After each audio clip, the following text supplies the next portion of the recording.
Every judge gives this admonition every time the jury leaves the courthouse, and every judge thinks to herself or himself, would I follow these rules? Would I never turn on the television? Would I not watch Newsmax? I mean, they're human beings.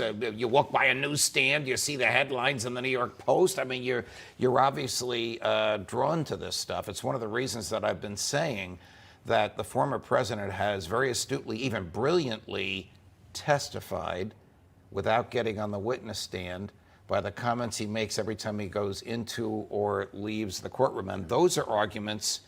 This is the wrong case. It shouldn't be in this courthouse. I'm victimized by politics, that his lawyers will not even be able to make to the jury, and he's making them to the jury. So you have to rely on jurors who hear this stuff to put it out of their brain and resolve it just on the basis of the evidence. The jury is either going to take a preliminary vote and say, nobody here thinks he's guilty, but we probably should stay in the jury room a little bit longer so it looks like we went through the evidence. You think it's going to be quick? If it's quick, it's a defense verdict. Or it could still be a defense verdict if they go through every charge and every piece of evidence methodically. It depends upon what their collective mentality is. I've been stunned and surprised by how long juries have taken, and I've been overwhelmed, happily so, with the thoroughness that some juries have shown. This has stretched on for weeks, so maybe they're also ready to get back to normal life. Well, I think they probably do want to get back to their lives, but theoretically they have not discussed it with each other, and theoretically none of them knows how any of the other 11 feel.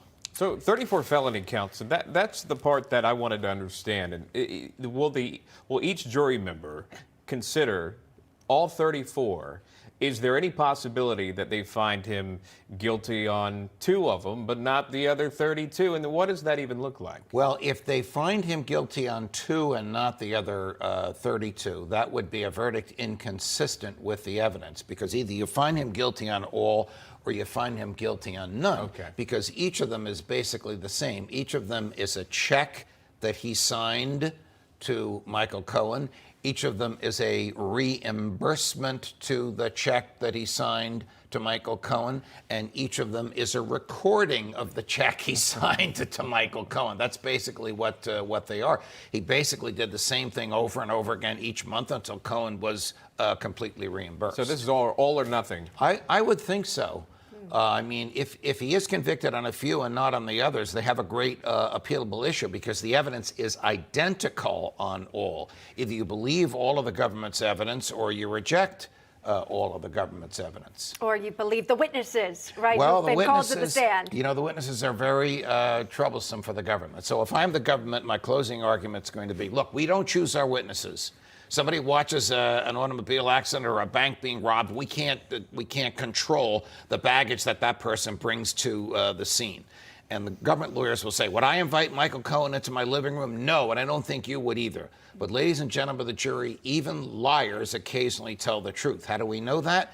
Because what he said is backed up by these documents. And where did the documents come from? They came from the Trump Organization. That's the best argument the government can make.